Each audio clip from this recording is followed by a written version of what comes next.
Bonjour tout le monde. Bonjour. Bahir, ça va? Tout le monde, ça va? La baisse? Alhamdulillah. Alhamdoulilah. On attend encore un petit peu vos camarades.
Mais Léolid, on est en train de me poser des questions sur les séances.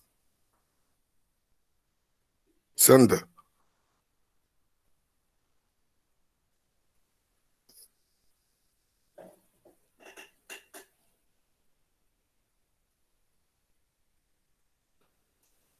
On est en train de me poser des questions sur la durée des séances. Je ne sais pas pourquoi vous posez cette question alors que la semaine dernière, ça n'a pas été posé. On va faire comme la semaine dernière. Normalement, on a les deux groupes. Groupe BD2, deux séances. Première séance 8h30 à 9h45. Et deuxième séance 9h50 11h05 pour BD2. Ensuite BD1 11h10 12h25 et 12h30 13h45. Senda, tu m'entends?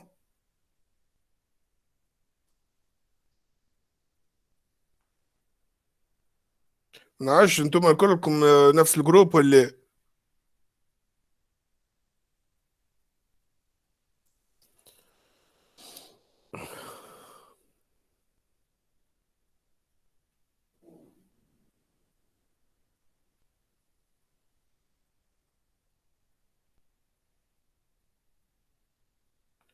Bon, j'ai écrit 12h30 Classroom tenant compte des deux groupes. Normalement, on fait comme la semaine dernière. Je ne vois pas pourquoi vous posez cette question.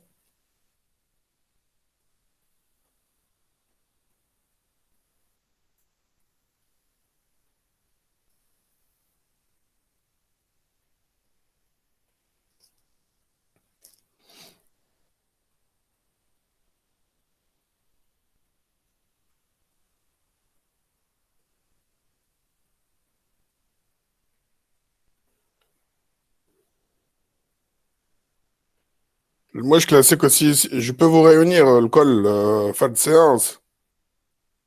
Sauf que les femmes arabes, peut-être que ça les arrange, ça les arrange pas. Donc on continue comme ça. Qui m'a fait le présentiel?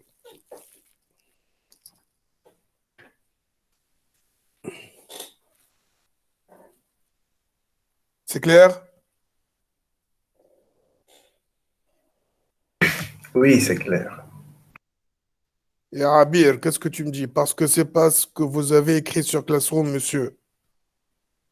Abir, quand j'ai dit jusqu'à 12h30, je m'arrête à toutes les classes, tous les deux groupes.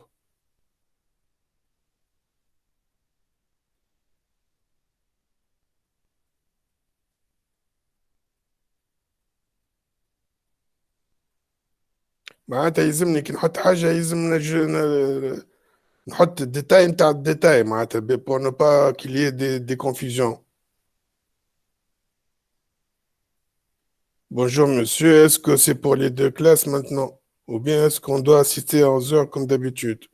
Nous, BD1.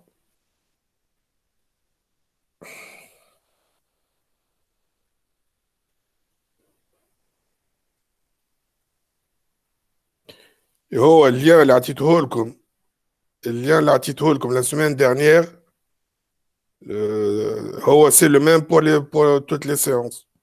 Donc في اللين الأولاني حطيت لكم en détail comment ça معناتها par groupe.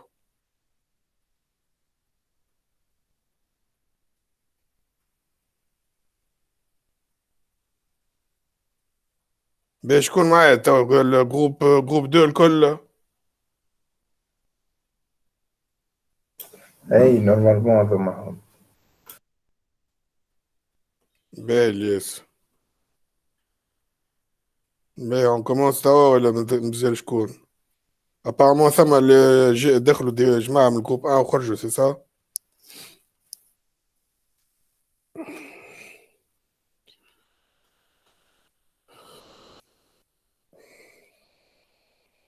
باهي on commence le cours hein. D'accord monsieur, pas de problème, ok. باهي مريقلين توا. Mais est-ce qu'il y a des questions à propos de la dernière séance, de ce qu'on a vu la semaine dernière? Est-ce que c'est clair? Il y a des questions, il y a des choses, je sais pas, hein. Vous avez des remarques ou il y a des questions? C'est bon, Mriglin, l'école? Very clean. Mriglin, Lies, ok, merci. Lies, les TP, عملتوا خدمتكم ولا مازلتوا؟ Les TP, les exos, c'est bon, Mriglin, l'école? monsieur monsieur Oui, oui, Sanda. أنا monsieur البارح هبطت le fichier متاع الTP مأخر شوية à cause d'un petit problème على Message. الكلاس روم ça va donc y a pas de problème. فما حتى مشكلة سنتا، pas de problème. Ben, merci monsieur. Ok. شكون آخر؟ كلكم برشا دي روتارداتير راهو، يا با كو توا سندا. ما نعرفش ديما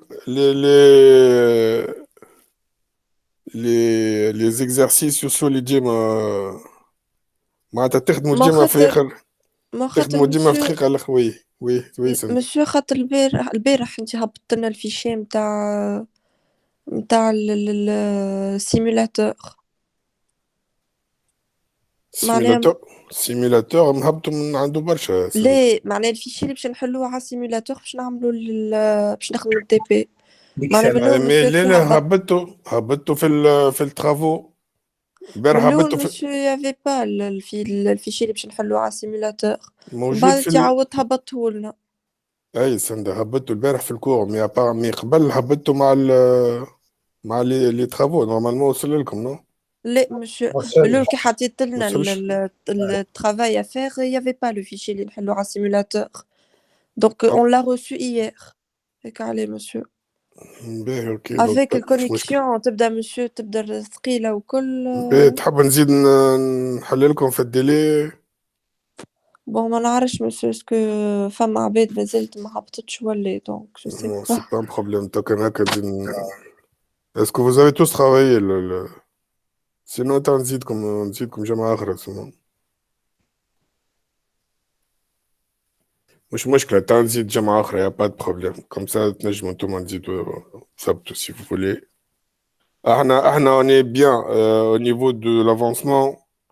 أمورنا مريقلة. Pratiquement on va terminer le programme. Pratiquement اليوم نجم نكملوه. Donc عندي مازال le dernier chapitre à faire اليوم. On a bien avancé. En fait, qu'est-ce qu'il nous reste? Il nous reste 3 séances. Maintenant, une séance, t'as DS. Donc, une séance.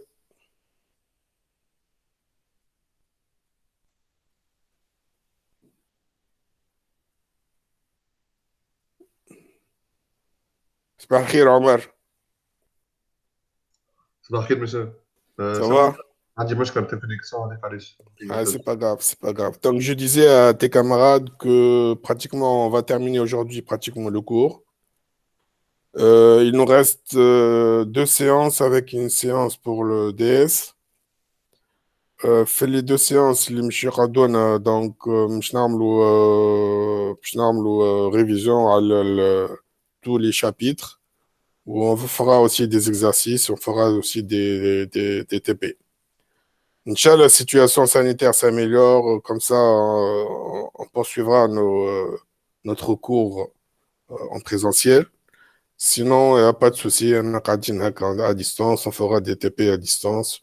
انتم من جهتكم حاولوا معناتها تدوروا السيمulateur. Donc, je pense que vous êtes habitués à l'utiliser, à faire des simulations. Il est très simple, il n'y a pas de problème. Et puis voilà, donc peut-être j'ajouterai un chapitre en plus, on verra. Mais normalement, le programme sera terminé comme ça a été programmé. D'accord? Pour les retardataires, نعطيكم جمعة أخرى.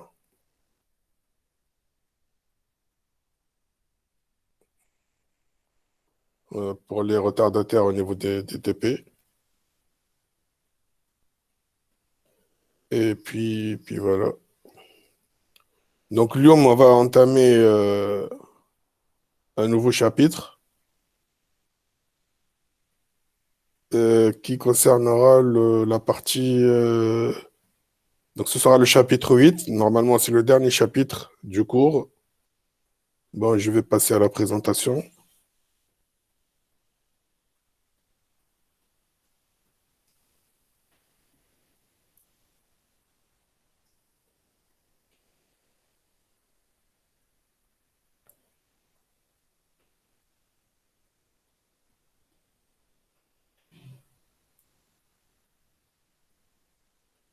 Donc, le chapitre 8, pardon, qui va concerner la couche 4, couche 4 de l'ESI, qui est la couche transport.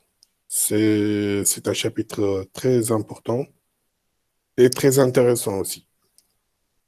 OK? Ok. Ben.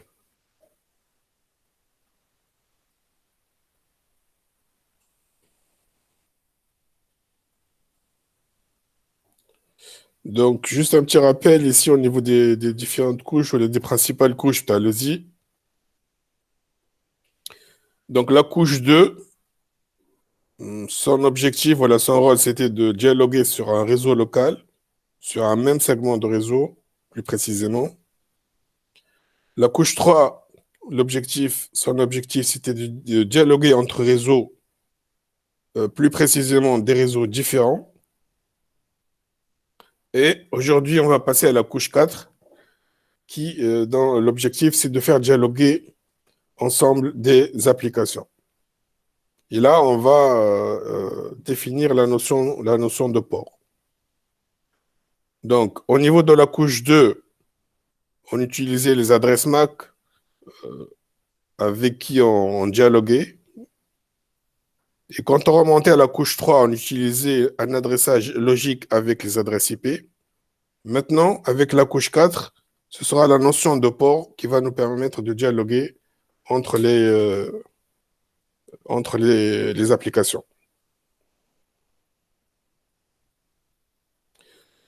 Donc, on peut dire que le port, c'est l'adresse d'une application sur une machine. Les ports sont codés en décimales sur 2 octets. Donc, 2 octets, ça fait 16 bits. Donc, on peut avoir combien 2 à la puissance 16 valeurs possibles, soit 65 536 valeurs. Alors, historiquement, ce n'était que les ports inférieurs à 1024 qui étaient réservés.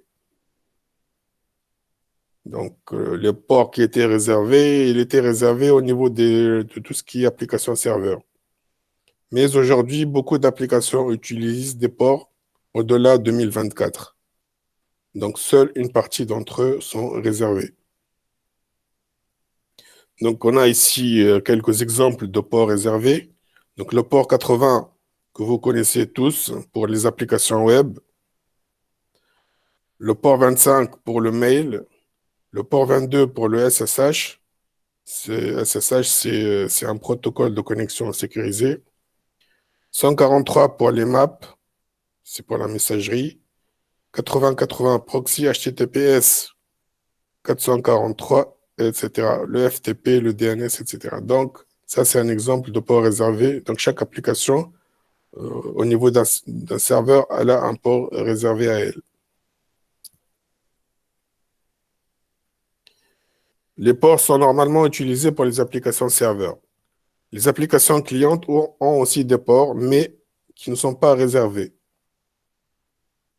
Les ports attribués aux applications clientes sont donnés aléatoirement au-dessus de 2024 par le système d'exploitation. Pour un serveur, vu qu'il est en écoute en permanence, il est important que l'on connaisse le port auquel on doit s'adresser. Pour un client, l'application ne va être en écoute que le temps de son fonctionnement. Ainsi, il peut être choisi au hasard tant que le système d'exploitation sait quelle application se trouve derrière quel port. Comment connaître les ports ouverts? Il s'agit de la commande netstat, plus exactement netstat blanc ou espace -an pour les systèmes Windows et Mac et netstat espace -antp pour les systèmes Linux.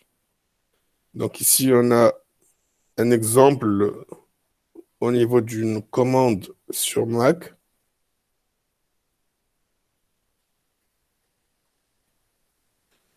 Alors, en exécutant netstat -an,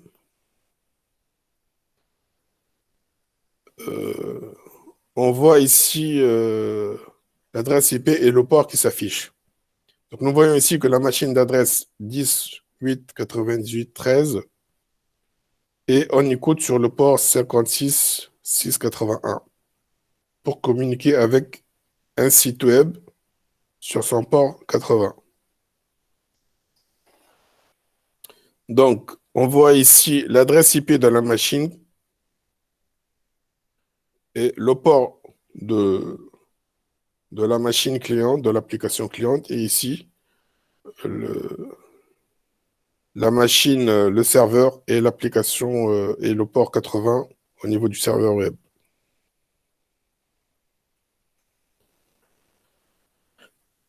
Deux protocoles TCP et UDP. Deux besoins différents pour le transport des données des applications. Des applications qui nécessitent un transport fiable des données, mais qui n'ont pas de besoin particulier en ce qui concerne la vitesse de transmission. Les applications comme le web, la messagerie, le SSH, les jeux en ligne. Donc, on a des applications qui nécessitent un transport fiable, mais qui n'ont pas un besoin particulier au niveau de la vitesse de transmission. Donc, comme les exemples comme la messagerie et le web. Et on a des applications qui nécessitent un transport immédiat des informations, mais qui peuvent se permettre de perdre quelques informations. Exemple de ces applications, tout ce qui est streaming, radio ou bien voix sur IP. Pour une radio en ligne, il est essentiel que les informations soient envoyées en temps réel le plus rapidement possible. Donc là, on voit, on a deux types d'applications et chaque type d'application, à chaque type de ces applications va correspondre un protocole déterminé, soit TCP, soit UDP. Donc chacun de ces protocoles sera associé à un besoin spécifique de ces applications. Alors, le protocole TCP, c'est un protocole extrêmement fiable. Donc, on revient ici aux applications qui nécessitent un transport fiable. Donc, ce sera le protocole TCP et le protocole UDP pour les autres. On va voir la différence. Donc, TCP, c'est Transport Control Protocol. C'est un protocole extrêmement fiable. Chaque paquet envoyé doit être acquitté par le receveur. On dit que c'est un protocole connecté. On peut le comparer au téléphone. Pourquoi on le compare au téléphone? Parce que quand vous voulez communiquer avec quelqu'un par téléphone, donc vous décrochez l'appareil, vous dites allô et vous attendez euh, que votre interlocuteur, lui aussi, il décroche, il vous dit allô. C'est ça, en fait, l'établissement de la connexion. Et dès que la personne avec qui vous voulez communiquer, il vous dit allô, donc là, en fait, vous avez déjà établi la connexion et après, vous allez parler et discuter entre vous deux. Donc, c'est ce principe-là qui ressemble à la connexion TCP qui, avant de transmission, on le verra tout à l'heure plus en détail, avant de commencer à transmettre les données, il doit établir la connexion pour être sûr que les données vont arriver à bon port. Alors que le protocole UDP, c'est plutôt un protocole rapide, donc il n'attend pas la, il n'attend pas la connexion, il n'attend pas la fin de l'établissement de la connexion pour envoyer les paquets. C'est pour ça qu'il n'est pas fiable. Mais par contre, il gagne au niveau vitesse et rapidité. Donc au niveau UDP, les paquets sont envoyés dès que possible, sans savoir s'ils ont été reçus ou pas. Et là, on peut le qualifier comme... on dit que l'UDP, c'est un protocole non connecté. Et on peut le comparer au courrier. Donc, vous envoyez un courrier et vous n'êtes pas sûr que ça va arriver à bon port. Donc, Adam a les deux protocoles qu'on trouve au niveau de la couche 4, les deux principaux protocoles. Alors, on va essayer de voir les datagrammes pour chaque protocole. Alors, pour UDP, le datagramme, on parle de datagramme UDP. Donc, il est simple, le datagramme. Donc, UDP, c'est le protocole simple. Le format des messages envoyés est très simple. Donc, qu'est-ce qu'on trouve au niveau du datagramme UDP? Donc, le port source, le port destination, longueur totale, checksum et données envoyées. Nous avons ici seulement 4 informations pour l'entête, celles qui sont décrites en rouge, chacune faisant 2 octets. Donc, cela nous fait un en-tête de seulement 8 octets. Le port source, c'est l'adresse de l'application qui envoie l'information.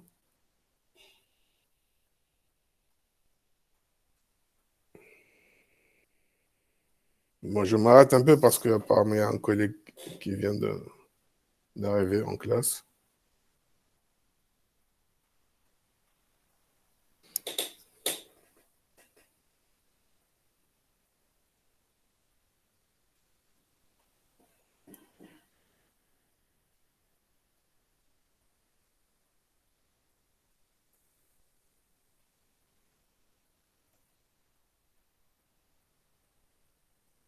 Le port source, donc j'ai dit, c'est l'adresse de l'application qui envoie l'information.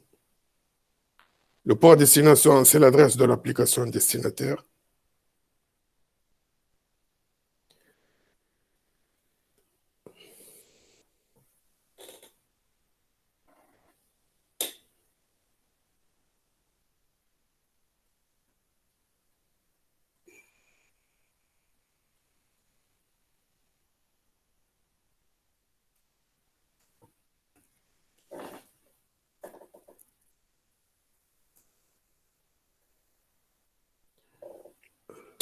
La taille d'un datagramme, généralement inférieure à 512 octets, et le checksum en dernier, ou CRC, pour le contrôle d'erreur.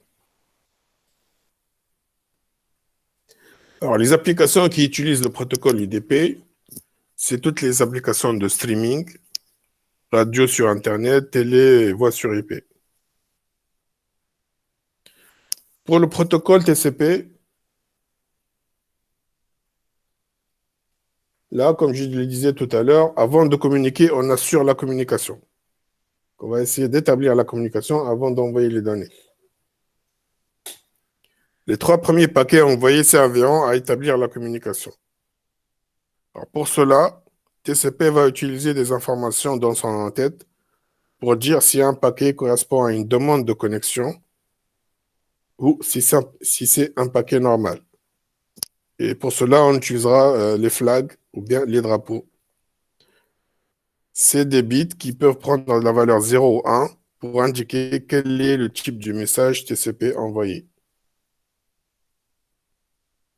Alors, comment s'établit la connexion au niveau du protocole TCP? Donc, c'est une connexion qu'on appelle qu'on appelle three-way handshake ou bien poignée à 3 mains. C'est pour cela qu'on appelle three-way handshake. Donc, la connexion TCP se fait par l'échange de 3 paquets. Donc, c'est pour cela qu'on l'appelle three-way handshake ou poignée de main tripartite en français. Donc, le client A envoie un paquet SYN pour demander la connexion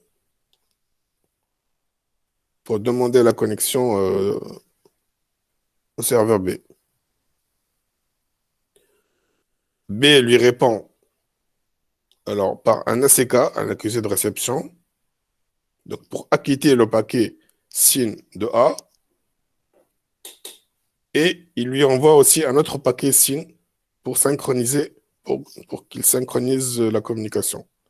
Et finalement, le client A, il va accuser réception du SYN de B, et à partir de là, la connexion elle est établie et on peut échanger les données.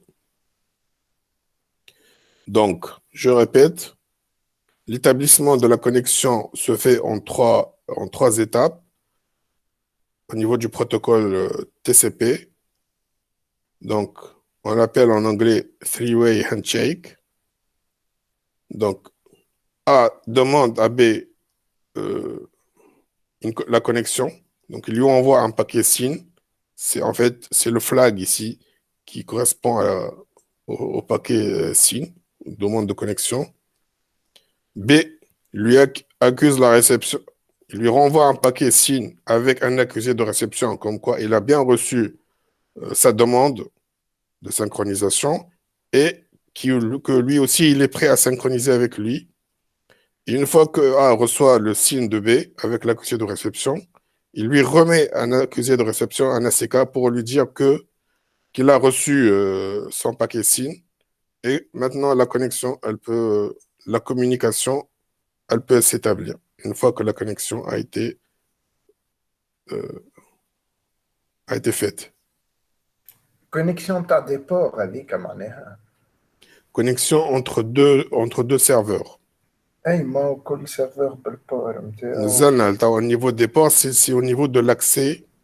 Les ports, qui trouvent le port, c'est عبارة شوفنا احنا 3 types d'adresses. L'adresse MAC qui était l'adresse physique اللي بدينا بها بالكوش 2. وبعد طلعنا الكوش 3 ولينا نحكيو بادرesse logique, mais c'est l'adresse IP qui est l'adresse logique au niveau des hôtes des machines. وبعد طلعنا الكوش 4. Le couche 4 et ولينا نستعملوا في des adresses au niveau des applications اللي هما les ports. Maintenant, توا نقراو في 2 protocoles UDP و TCP. كي تشوفوا TCP مازلنا ما وصلناش les applications. توا قبل ما نكونيكتيو au niveau des ports يلزمنا on établit une connexion كيما انت كي تجي تحكي مع صاحبك تهز التليفون وتقول الو وتستناه هو حتى يجاوبك يقول الو. Une fois انت قلت الو هو قلت الو تولي تعرف اللي هو il est prêt à communiquer تولي تحكي من بعد. Donc à ce niveau-là, c'est au niveau du protocole transport. قبل ما نبداو نحكيو on établit la connexion en envoyant des paquets avec des accusés de réception, avec le système de connexion entre les deux machines. Maintenant que la connexion s'établit de cette façon, three-way handshake, donc on parle de transport, on parle de protocole fiable. خاطر ما ينجم يبدا يحكي معاه الا ما يبدا متاكد اللي le serveur distant est prêt à communiquer. Donc, il y avait l'établissement de la connexion au niveau du protocole TCP.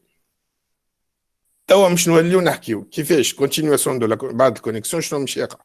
Maintenant que la communication est établie, les applications peuvent s'échanger des paquets. Le principe au niveau des flags est simplement d'avoir positionné le flag ACK. Donc, tout paquet échangé après l'établissement de la connexion n'aura que le flag ACK de positionner. Donc, le flag ACK sera positionné sur tous les paquets pour acquitter la réception des paquets précédents. Donc, une fois qu'on a établi la connexion, on s'échange des paquets. Ou que le paquet, il y a un accusé de réception. En fait, c'est ça qui fait que le protocole est très fiable.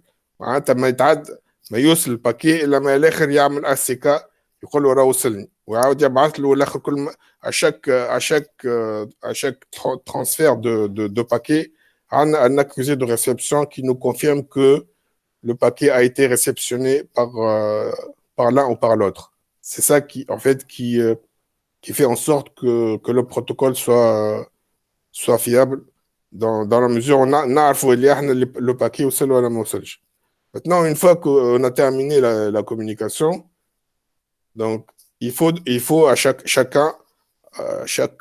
hôte va donc annoncer la fin de la communication ou la fin de la connexion, toujours par le même flag, mais là, on aura un flag de fin qui sera un flag qui va demander la fermeture de la connexion.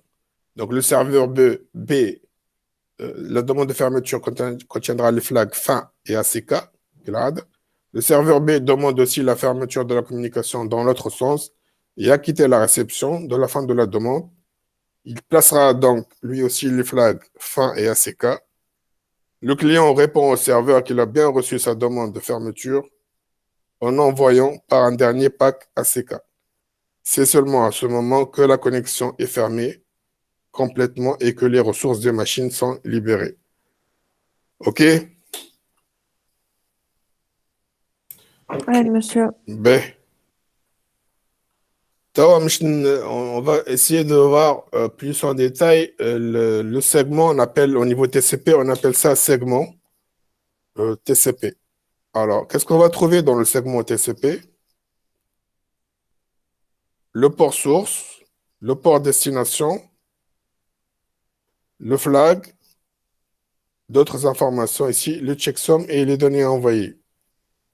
Donc, là, c'est un petit rappel au niveau des appellations. Alors, au niveau de la couche 2, on parlait de tram Ethernet, si vous vous rappelez. Puis, quand on remonte à la couche IP, on parlait de datagramme IP. Maintenant, on parle au niveau de la couche 4 de datagramme UDP et de segment TCP. Alors, l'entête fait 20 octets, dans laquelle on trouve le port source, port destination, et puis les flags. Il y a plusieurs types ici, mais bon, on ne va pas les voir tous, en fait. Donc, il y a le type RST pour reset, pour couper la communication. Et puis là, les flags SYN et ACK qu'on vient de voir tout à l'heure. Il y a aussi ça urgent pour dire que le paquet doit être transmis en urgence, etc. Et puis, on a le checksum pour le contrôle d'erreur. Donc, le flag RST indique si incohérence dans la connexion, il demande à l'autre machine de couper la connexion. Donc, on voit un paquet SYN sur un port fermé, la machine répond par un flag RST, par exemple, flash PSH, positionné pour indiquer que le paquet doit être envoyé sans passer par la mémoire tampon. Le flag URG, positionné pour indiquer que le paquet doit être traité en priorité par la machine. OK. Donc, ça, c'est un aperçu au niveau des protocoles TCP et UDP. Maintenant, on va voir une notion très, très importante qui est la notion de NAT ou Network Address Translation. Vous devez en entendre parler, la NAT. Je ne sais pas si vous l'avez entendu. Vous avez quelques connaissances à propos de la NAT. Mais on va le voir maintenant. Alors, définition, c'est quoi la NAT? Donc, la NAT, permet à un LAN constitué de plusieurs adresses privées d'accéder à Internet via une seule adresse publique. On appelle ça une adresse routable, en effectuant une translation d'adresse. Alors, historiquement, la NAT vient pour répondre à un problème de pénurie d'adresses. Alors, la solution était les adresses privées. On a vu ça dans le chapitre 6, chapitre 5, sur les adresses IP. Donc, avant, les adresses privées, 10.0.0.0/8, 172.16.0.0/12 et 192.168.0.0/16. Avant, les adresses privées, c'est-à-dire les adresses qu'on donne à nos machines au niveau d'un réseau local ou bien au niveau d'un domicile. Donc, ce sont des adresses privées et non routables, c'est-à-dire on ne doit pas les trouver dans l'Internet. Elles ne sont pas publiques. Donc, au niveau de la pénurie d'adresses, on a résolu en fait ce problème-là avec l'arrivée de l'IP version 6. Mais avant ça, on a voulu résoudre ce problème au niveau du NAT, de sorte que plusieurs adresses privées peuvent être NATées via une seule adresse publique qui nous permet de faire sortir notre réseau local à l'Internet à travers une seule ou quelques adresses publiques. On va voir ça en détail, on fera un exemple tout à l'heure. Donc, deuxième problème, accéder à Internet avec ses adresses privées. Alors, comment fonctionne la NAT? Donc, là, il faut savoir qu'il y a d'abord, il y a deux types de NAT différents, la NAT dynamique et la NAT statique. La NAT dynamique associe une adresse privée à une seule adresse publique. Ainsi, on peut connecter une machine en n'utilisant qu'une seule adresse publique. Et donc là, on économise donc des adresses. Alors qu'en NAT statique, on fixe une adresse publique pour chaque adresse privée. Dans ce cas, elle ne répond pas au problème de la pénurie d'adresses IP. Aujourd'hui, elle est très peu utilisée, la NAT statique. Et pour nous, en ce qui nous concerne, dans la suite de notre cours, donc nous nous intéresserons qu'à la NAT dynamique. Mais sachez que la NAT statique existe. Donc, on va prendre un exemple ici pour voir comment ça se passe au niveau du fonctionnement de la NAT dynamique. Alors, on va prendre un petit réseau. Alors, c'est un petit réseau qui peut être domestique ou un petit réseau d'entreprise constitué de deux postes, deux machines, connectés à l'Internet à travers un routeur. Donc là, je suppose qu'au niveau routage, c'est bon, on l'a vu la semaine dernière dans notre précédent chapitre, le fonctionnement des routeurs. Mais alors, les adresses locales sont sur le réseau 192.168.0.0. Ça, c'est notre réseau local, /24, qui est bien un réseau privé. Alors, l'adresse 82.238.22.47, c'est l'adresse du routeur. C'est l'adresse, je dis bien l'adresse publique du routeur, c'est-à-dire l'interface. Là, comme vous le savez bien, donc, le routeur, il a deux interfaces. Une interface qui est connectée à l'Internet, et c'est cette interface-là qui est l'adresse IP publique. Et l'autre interface, Et l'autre interface, c'est celle qui est connectée au réseau privé. Voilà, juste 5 minutes, s'il vous plaît, je reviens dans 5 minutes. Hein. OK? Ok.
Mais je reprends.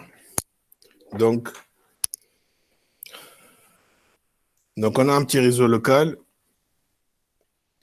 et on a ici le routeur qui a deux interfaces, une interface connectée au réseau privé et une interface connectée à l'Internet qui est le réseau public.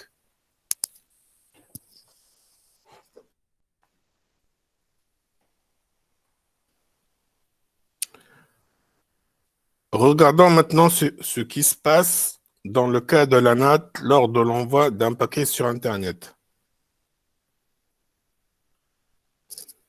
Étape 1, on va sur le réseau local d'une requête au site Google. Donc, j'ai ma station ici qui va envoyer une requête qui veut se connecter au site de Google.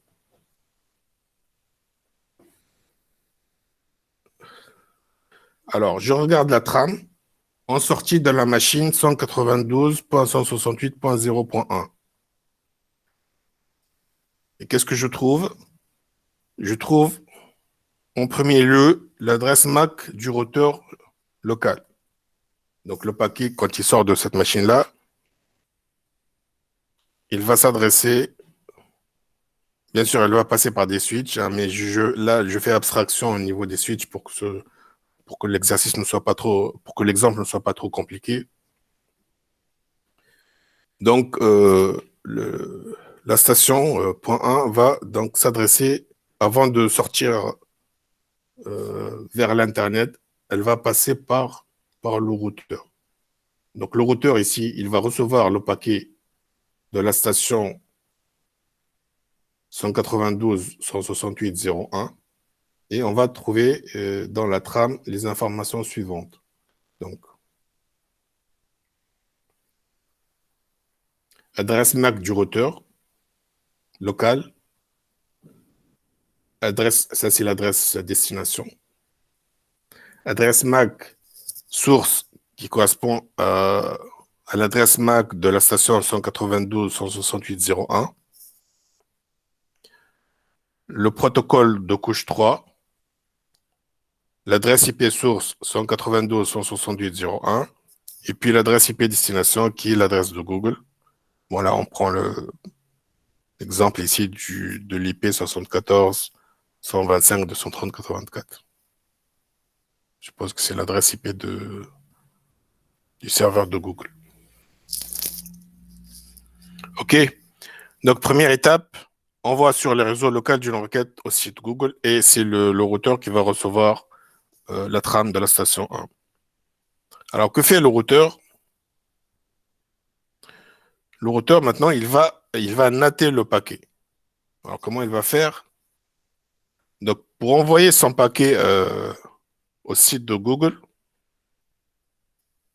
donc, en fait, il va envoyer, il va changer l'adresse IP. Donc, l'adresse IP source sera l'adresse IP correspondant à l'interface du routeur qui est connecté à l'Internet, c'est le 82.238.22.47, par exemple. Alors, comme adresse source, ce sera son adresse MAC, c'est-à-dire l'adresse MAC du routeur, et au niveau destination, ce sera l'adresse MAC d'un routeur au niveau de l'Internet. Et puis l'adresse IP destination, c'est toujours le site, l'adresse IP qui correspond au site de Google. D'accord?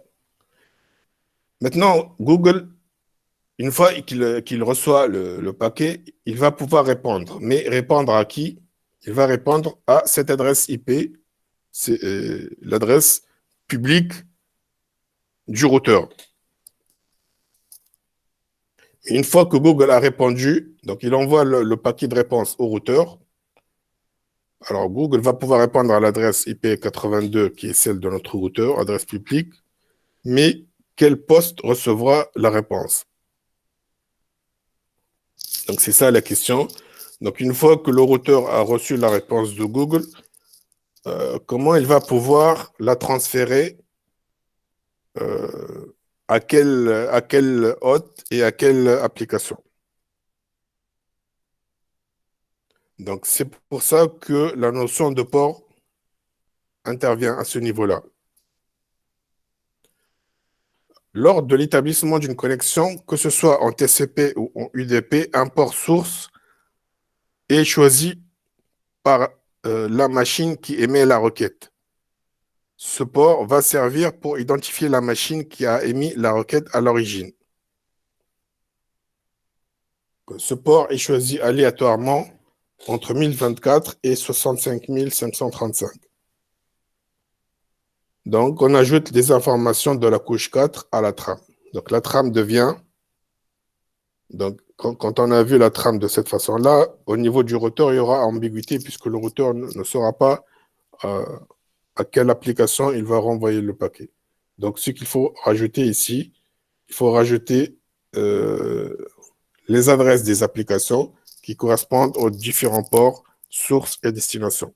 Donc, on reprend la même trame, mais on doit rajouter ici les adresses des ports qui sont indiquées ici dans l'exemple en vert.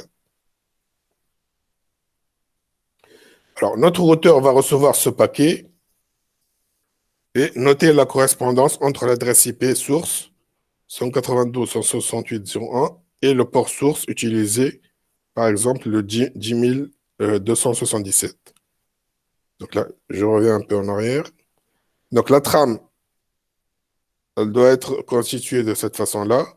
Et quand elle est envoyée, donc à partir de la station hôte vers le routeur, donc le routeur, il va lire la trame et il va remplir sa table NAT, il va construire une table NAT dans laquelle il va mettre certaines informations pour qu'après, au niveau retour, il puisse se retrouver.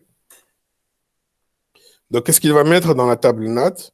Donc, l'adresse IP source, donc de la station hôte, l'adresse IP destination, donc le 74.125, qui correspond à l'adresse de Google, le port source,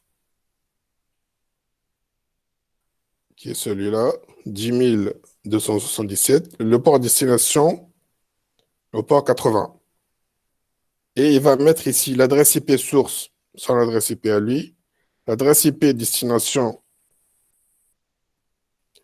qui est l'adresse IP de Google, le port source 10.277, c'est le port source de l'application cliente, Et là, le port destination, le port 80, qui est le port du serveur web. Donc, le paquet renvoyé par notre routeur devient, donc, après la NAT, donc, on retrouve pratiquement le même paquet là, mais mieux rempli. Donc, qu'est-ce qu'il va mettre ici? On va rejeter donc, la partie verte. Donc, après la NAT, donc le routeur, ça c'est la trame Ethernet en sortie du routeur local. Donc, son adresse source, adresse MAC source du routeur local, adresse MAC destination d'un routeur sur l'Internet. Et puis, on retrouve ici l'adresse IP source. Donc, c'est l'adresse IP du routeur. L'adresse IP destination 74, celle de Google. Et puis là, il va mettre le port source et le port destination. Monsieur, Oui, l'adresse IP source, elle dit qu'à 82.238. Elle dit qu'à Mané, monsieur, l'adresse publique. oui. Attends, on a déjà le schéma. Voilà, c'est l'adresse publique 82.238.22.47. C'est l'interface publique qui m'a chef fait le routage la semaine dernière. C'est l'interface du routeur qui est connectée Internet. à l'Internet, donc c'est une adresse publique. Oh, le fait de noter, en fait, c'est quoi? C'est de changer l'adresse IP privée. C'est une adresse privée, l'adresse de la machine. Donc, le routeur, il cherche l'adresse IP avec 192, l'adresse IP source, ou il par son adresse IP publique, il y a 82, qui est connecté à l'Internet. C'est ça, en fait, c'est ça le NAT. C'est le fait de changer une adresse privée par une adresse publique au niveau du routeur. D'accord, monsieur. OK. Et il rajoute ici le port source et le port destination. Donc ça, c'est la trame Ethernet en sortie du routeur local. Donc le paquet, ça c'est un rappel, hein, le paquet renvoyé par notre routeur devient après NAT de cette façon-là. Maintenant, le site Google va répondre à cette requête et il va envoyer un paquet à notre routeur. Donc la réponse de Google donc, va être selon cette trame-là. Donc, il renvoie la réponse vers un routeur Internet. Son adresse, l'adresse source, ce sera l'adresse MAC de Google. L'adresse IP source, c'est l'adresse IP de Google, puisque c'est lui qui va envoyer. Et l'adresse destination, ce sera toujours l'adresse du routeur, puisque ouais, c'est une passerelle entre l'Internet et le réseau local. Le port source, c'est le port 80 de Google qui était ici, le port destination, il devient le port source. Et le port destination, il remet ici le port source, le 10.267.277 comme port destination. Donc le routeur, il va recevoir cette trame-là depuis Google, il va l'analyser et en fait, il va essayer de transférer l'information à la station émettrice ou à la station cliente qui a demandé cette requête. Donc, la différence ici avec le scénario précédent, c'est qu'on a rajouté le port parce que tout à l'heure, au niveau, s'il n'y avait pas le numéro de port, on n'aurait pas su vers quelle application aiguiller cette trame. Donc, notre routeur va recevoir ce paquet. Il va regarder dans sa table NAT et voir que celui-ci doit être naté en sens inverse et renvoyé vers la station 192.168.0.1. Donc, il reprend sa table NAT. Il voit ici les différentes correspondances IP source, destination, port source, port destination, IP source, IP destination, port source, port destination. Donc, ça, en fait, c'est le retour. Hein. C'est la réponse.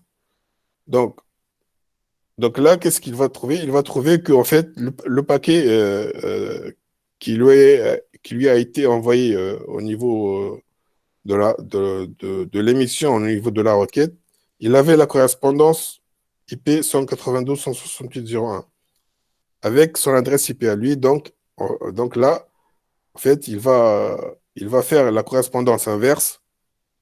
Donc, il saura à partir de cette table qu'il doit renvoyer ce paquet à la machine dont l'adresse IP est celle-là. Mais il n'y a pas que ça. Donc là, il va avoir l'information qui n'existait pas tout à l'heure au niveau du premier scénario. Et c'est le port. Donc, il doit envoyer la trame à la machine 192.168.0.1 et le port 10.277. C'est ça qui est important ici. Donc, c'est avec cette notion-là, avec ce port-là, donc le routeur, il sait à qui envoyer la trame, à quel port, c'est-à-dire à quelle application. Ainsi, notre machine 192.168.0.1 qui a envoyé une requête sur Internet avec son adresse IP privée va pouvoir recevoir la réponse. OK? Donc, le fait ici d'ajouter le port, on peut, le paquet, il va directement être renvoyé. On connaît la machine réceptrice et on connaît l'application qui va recevoir ce paquet-là. Mais on a encore un petit problème à résoudre à ce niveau-là, qui est celui-là. Imaginons que deux machines sur notre réseau local fassent une requête vers le même site Google en utilisant le même port source. Donc ici, le problème, c'est qu'il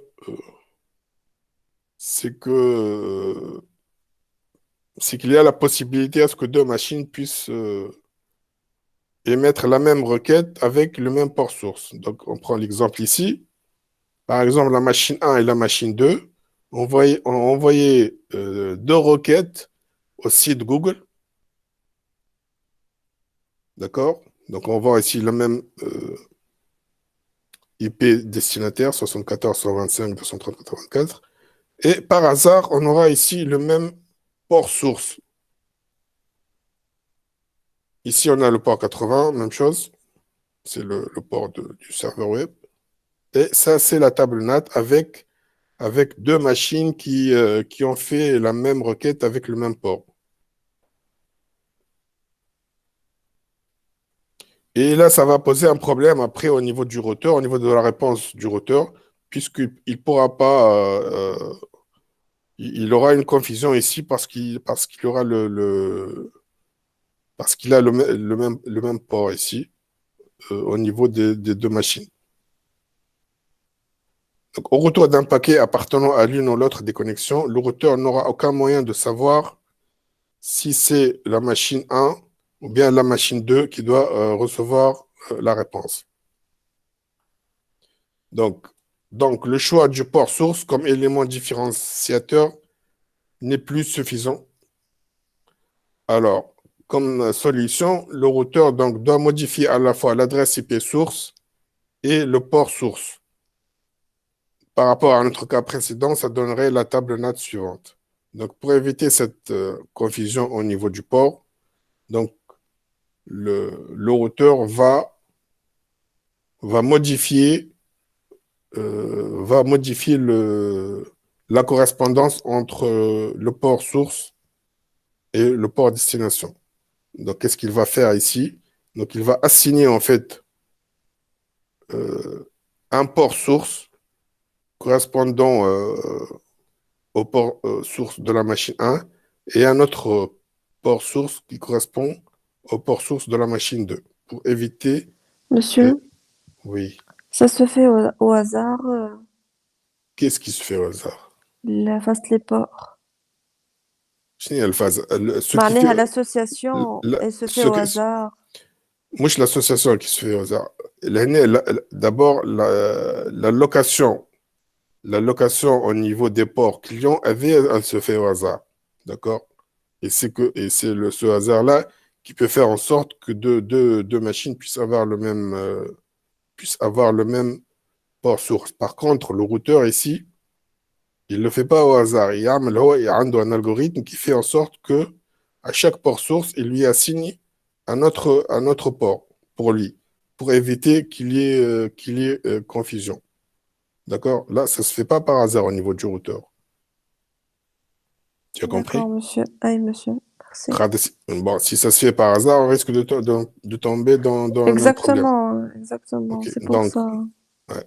Donc, et ça, c'est ce qu'on appelle, on va voir, ce qu'on appelle après, ce qu'on appelle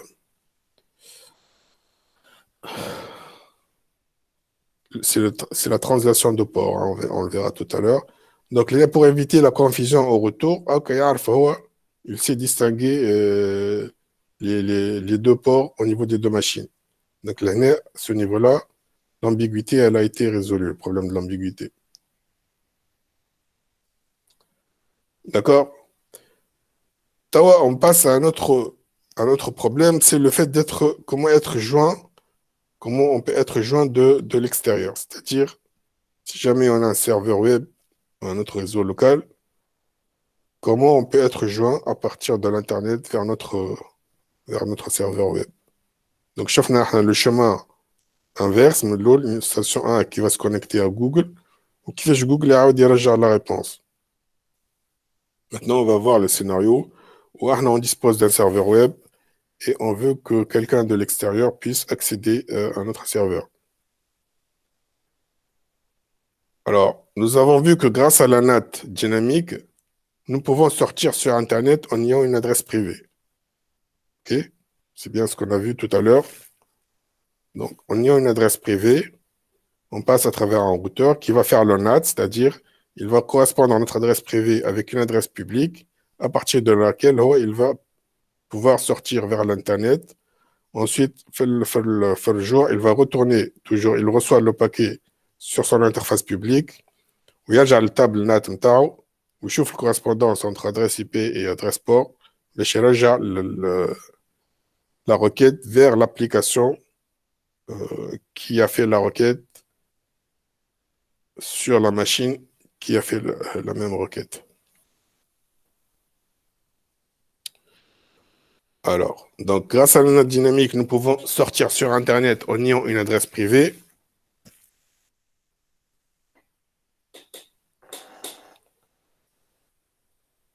Par contre, il n'est pas possible à quelqu'un de nous joindre de l'extérieur. Alors, sens de connexion possible avec la NAT.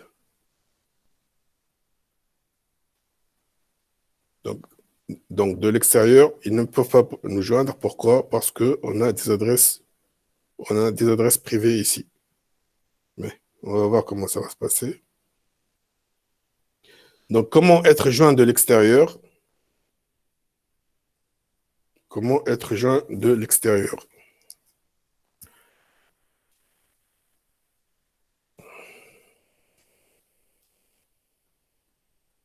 Ben, on laisse ça, on prend une pause et on continue donc la deuxième séance. Donc on laisse la deuxième séance, d'accord? D'accord, monsieur. 5-10 minutes. Est-ce qu'il y a des questions? Est-ce qu'il y a des questions sur ce qu'on avait jusque-là? Pour le moment seulement, monsieur. C'est bon, ok. Donc on prend une pause de 10 minutes. On va نرجعوا la deuxième séance. Hein?